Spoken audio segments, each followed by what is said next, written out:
हाँ फोटो भेजा। नहीं पता ओदी बेटी भी छोटी जी टिक्की बेटा आपा बहुत परेशान है। वृंदावन में शुक्रवार एक दर्दनाक हादसे ने हर किसी को झकझोर कर रख दिया जब यमुना नदी में श्रद्धालुओं से भरी एक नाव हादसे का शिकार हो गई। जानकारी के मुताबिक इस हादसे में 10 लोगों की मौत हो गई, जिनमें लुधियाना के जगराओं से आए एक ही परिवार के 7 सदस्य शामिल हैं। यह सभी श्रद्धालु 9 अप्रैल को जगराओं से धार्मिक यात्रा पर वृंदावन पहुंचे थे। श्री बांके बिहारी क्लब की ओर से 2 बसों में करीब 130 लोग यात्रा पर आए थे और 4 दिन की इस यात्रा में भक्ति का माहौल था, लेकिन किसी ने नहीं सोचा था कि ये सफर इतनी बड़ी त्रासदी में बदल जाएगा। बताया जा रहा है कि शुक्रवार सुबह दर्शन के बाद श्रद्धालु यमुना नदी पार कर आगे मंदिरों की ओर जा रहे थे। इसी दौरान करीब 30 लोगों से भरी नाव नदी के बीच हादसे का शिकार हो गई और पल भर में नाव पलट गई, जिससे चीख पुकार मच गई। हादसे से बचे लोगों का कहना है कि नदी में बहते पीपे नावों से टकरा गए थे और यात्रियों ने नाविक को पहले ही खतरे के बारे में चेतावनी दी थी, लेकिन इस नजरअंदाज कर दिया गया। इस हादसे में जगराओं के एक ही परिवार के 7 सदस्यों की मौत हो गई, जिससे पूरे इलाके में शोक की लहर है। हादसे के बाद सुरक्षा व्यवस्था पर भी बड़े सवाल खड़े हो गए, क्योंकि नाव में सवार लोगों के पास लाइफ जैकेट तक नहीं थी। हादसे के तुरंत बाद पुलिस प्रशासन और गोताखोरों की टीमें मौके पर पहुंची। कई लोगों को सुरक्षित निकाला गया और घायलों का इलाज जारी है। प्रशासन ने जांच शुरू कर दी है और अब जिम्मेदारों पर कार्रवाई का इंतजार है। पंजाब केसरी के लिए लुधियाना से गणेश व सचिन की रिपोर्ट।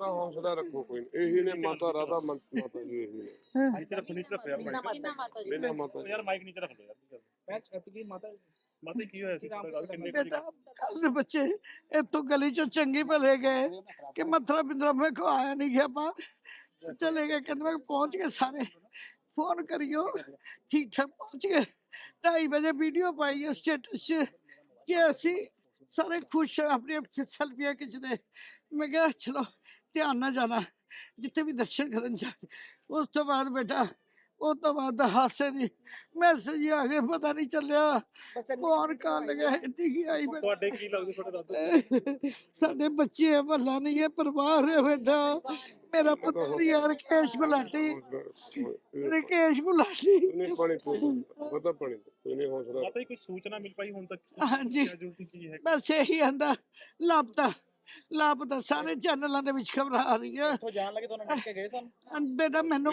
ਜਾਣ ਤੋਂ ਪਹਿਲਾਂ ਹਾਸੇ ਕਰਦੇ ਇੱਕ ਦਿਨ ਪਹਿਲਾਂ ਮਿਲੇ ਸਾਰੇ ਫੋਟੋਆਂ ਵੀ ਪਾਈਆਂ ਦੁਪਹਿਰ ਨੂੰ ਫੋਟੋਆਂ ਪਾਈਆਂ ਬਸ ਬੇਟਾ ਉਹ ਜਿੱਦਾਂ ਗਏ ਸੀ ਉਦਾਂ ਹੀ ਆਂਦੇ ਇੰਨੇ ਤੀਰਥ ਕਰਦੇ ਆ ਕਦੀ ਨਹੀਂ ਹੋਇਆ ਮੇਰੀ ਮੀਨੂ डिंकी मेरी जिंदर राधा बेटा बहुत बच्चे मेरे को गिनती भी नहीं की जाती भाई मेरी गली जो बच्चे गए हंसते उन्होंने कोई हो गया बेटा बहुत अच्छी तरह गए। मेरा संजीव सोदा जी। संजीव जी अभी तक कितने लोगों की डेथ का पता चला है और जिस घर के सामने खड़े हैं इनके पारिवारिक सदस्यों का क्या नाम था और क्या इनका जो नाम था राकेश गुलाटी और इनकी वाइफ अंजू गुलाटी जी। तो अभी तक क्लियर कुछ नहीं हो पाया है, जब तक लिस्ट पूरी नहीं आती तब तक कुछ नहीं कह सकते। इलाके के लोग कितने बजे गए थे थोड़ी जानकारी बता दो। कल रात को गए थे जी। कल रात में जी ठीक। कितने लोग गए इस इलाके से? इस यहाँ के 15 लोग बता रहे हैं जी और 15 जगहों के बता रहे हैं। कितने बजे हम सूचना मिली सवेरे कितने बजे तो दोपहर सूचना मिली इस बारे में? सूचना अभी 1 घंटा पहले ही मिली है जी जो न्यूज़ आनी शुरू हुई। ठीक है। ये परिवार कितने का टोटल इस इलाके के विच कितने? अगर 15 मेंबर गए तो 6-7 परिवार तो होंगे नहीं। तो कुछ अभी इंफॉर्मेशन है कि क्या है कैजुअलिटी अभी कुछ नहीं कह सकते जब तक अभी वहाँ से कोई हाँ पूरी क्लियर अभी लिस्ट नहीं आ रही है। जी मैम क्या नाम है? सुमन गुलाटी। तो मैम तो कितने बजे बस गई थी? बस रात को 7 बजे गई यहाँ से डिगरी से, तो 7 बजे वृंदावन के लिए निकले हैं। तो सुबह मेरी बात हुई, सुबह 9 बजे अच्छे भले वहाँ पहुँचे हैं, कहते हम वहाँ मत्था टेकने जा रहे हैं। किनसे बात हुई थी? अंजू गुलाटी से। अच्छा जी। कौन है छोटे जी? मेरी जेठानी है। अच्छा तो फिर क्या बोल रहे? बस ठीक ठाक, कहते हम बस बैठ रहे हैं बोट में, तो वहाँ आगे के लिए जा रहे हैं।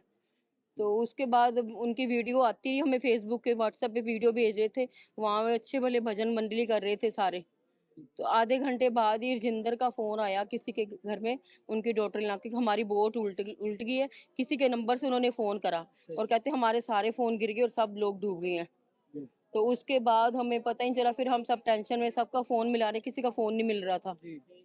तो फिर यहाँ सारे घबरा गए, सब गाड़ियां लेके अपने अपने बच्चे, उनके बच्चे सब चले गए वहाँ पे, बच्चों से बात हुई, फिर अभी तक कोई इन्फॉर्मेशन नहीं हमें आ रही। तो कितने कौन लोग थे अपने इलाके से? हमारे इलाके से 8-10 लोग गए थे। जी, तो अभी किनके हालात क्या है, अभी कितने जख्मी हैं? एक रजिंदर भाभी का पता चला वो ठीक है, और उन्हीं का फोन आया था, उनका अपना फोन तो नहीं था, किसी का फोन लेके उन्होंने फोन करा था। और बाकी रिंग उसका फोन आ रहा है राधा भाभी का, वो कहते हॉस्पिटल एडमिट है। बाकी अभी लिस्ट आ रही वहाँ पे, अभी कुछ नहीं पता सच है कि झूठ है। अभी भैया कुछ नहीं हम कह सकते जब तक हम लिस्ट आ रही है, हमें कुछ नहीं समझ आ रहा अभी सच है कि झूठ है, कुछ क्या है, अभी कुछ नहीं हम पक्के तौर से कह सकते। रिक्वेस्ट है कि भी हमें जल्दी से जल्दी पता हमें सही बात पता चले।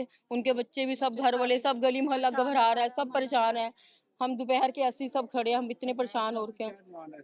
सरकार से हमें सब सारे जहाँ के लोग गए हैं सबका हमें पता चले, हमारी हेल्प करे सरकार, सबका पता चले, सबके परिवार वाले सही सलामत घर आए, एटलीस्ट उनकी इन्फॉर्मेशन तो कुछ मिले। दोपहर से लेकर रात को देखो 9 बजने लगे, अभी तक हमें कुछ नहीं पता चल रहा क्या सही रिपोर्ट है। ਐਮਐਲਏ ਸਾਹਿਬ ਤੁਸੀਂ ਅੱਜ ਪਹੁੰਚੇ ਹੋ ਇਲਾਕੇ ਵਿੱਚ, ਕੁਝ ਪਤਾ ਚੱਲਿਆ ਹੋਣਾ ਕਿ ਵੀ ਵਰਿੰਦਾਵਨ ਚ ਹਾਦਸਾ ਹੋ ਗਿਆ ਜੀ? ਬਹੁਤ ਦੁੱਖ ਦੀ ਖਬਰ ਹੈ ਕਿ ਇੱਕ ਸਾਡੇ ਇਸ ਏਰੀਏ ਦੇ ਵਸਨੀਕ ਨੇ, ਉਹਨਾਂ ਦੇ ਬ੍ਰਦਰ ਜਗਰਾਉਂ ਤੋਂ ਅਕਸਰ ਵਰਿੰਦਾਵਨ ਨੂੰ ਬੱਸਾਂ ਲੈ ਕੇ ਜਾਂਦੇ ਰਹੇ ਦਰਸ਼ਨਾਂ ਵਾਸਤੇ, ਤੇ ਬਹੁਤ ਮਾੜੀ ਘਟਨਾ ਸੀ। ਕੱਲ ਇੱਥੋਂ ਚੰਗੇ ਭਲੇ ਹੱਸਦੇ ਖੇਡਦੇ ਗਏ ਨੇ ਤੇ ਇੱਕਦਮ ਨਿਊਜ਼ ਆਈ ਵੀ ਉਹ ਜਿਹੜਾ ਕਿਸ਼ਤੀ ਡੁੱਬਣ ਕਾਰਨ ਸਾਰੇ ਵਿਅਕਤੀ ਜਿਹੜੇ ਨੇ ਡੁੱਬ ਗਏ ਨੇ। ਪਰ ਖੁਸ਼ਕਿਸਮਤੀ ਕਹੂੰਗਾ, ਸਾਡੇ ਬਹੁਤ ਸਤਿਕਾਰਯੋਗ ਭੈਣ ਰਜਿੰਦਰ ਕੌਰ ਜੀ ਬਿਲਕੁਲ ਠੀਕ ਨੇ, ICU 'ਚ ਨੇ। ਉਹਨਾਂ ਦਾ ਬੇਟਾ ਇੱਥੋਂ ਉਹਨਾਂ ਨੂੰ ਰਿਸੀਵ ਕਰਨ ਲਈ ਉਹ ਰਵਾਨਾ ਹੋ ਚੁੱਕੇ, ਲਗਭਗ 1.5 ਘੰਟੇ ਤੱਕ ਉਹ ਵਰਿੰਦਾਵਨ ਉੱਥੇ ਪਹੁੰਚ ਜਾਣਗੇ। ਤੁਸੀਂ ਇੱਥੇ ਪਹੁੰਚੇ ਹੋ, ਕਿੰਨੇ ਕੁ ਲੋਕ ਗਏ ਸਨ, ਤੁਹਾਨੂੰ ਪਤਾ ਚੱਲਿਆ ਤਾਂ?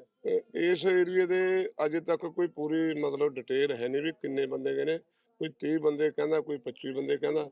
ਜਿਸ ਘਰ ਅੱਗੇ ਖੜੇ ਆ, ਇਸ ਪਰਿਵਾਰ ਦੇ 2 ਜਿਹੜੇ ਨੇ ਮੈਂਬਰ ਬਹੁਤ ਕੀਮਤੀ ਜਾਨਾਂ ਉਹ ਚਲੀਆਂ ਗਈਆਂ ਨੇ।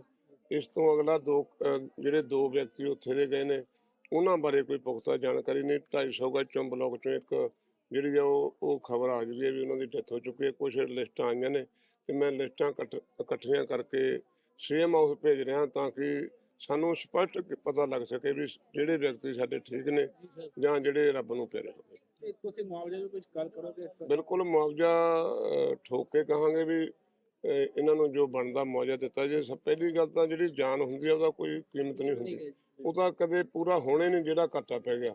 ਮੈਂ ਸਮਝਦਾ ਵੀ ਜਦੋਂ ਮੈਨੂੰ ਇਹ ਖਬਰ ਲੱਗੀ ਤਾਂ ਮੈਂ C ਜ਼ੋਨ ਵਿਖੇ ਮੀਟਿੰਗ ਲੈ ਰਿਹਾ ਸੀ ਡਿਵੈਲਪਮੈਂਟ ਲੈ ਕੇ, ਤਾਂ ਮੇਰੇ ਪੈਰਾਂ ਥੱਲੋਂ ਜ਼ਮੀਨ ਨਿਕਲ ਗਈ ਵੀ ਮੇਰੇ ਹਲਕੇ ਦੇ ਵਿੱਚ ਇਹ ਪਰਮਾਤਮਾ ਨੇ ਕੀ ਕਹਿਰ ਵਰਤਾ ਸੀ।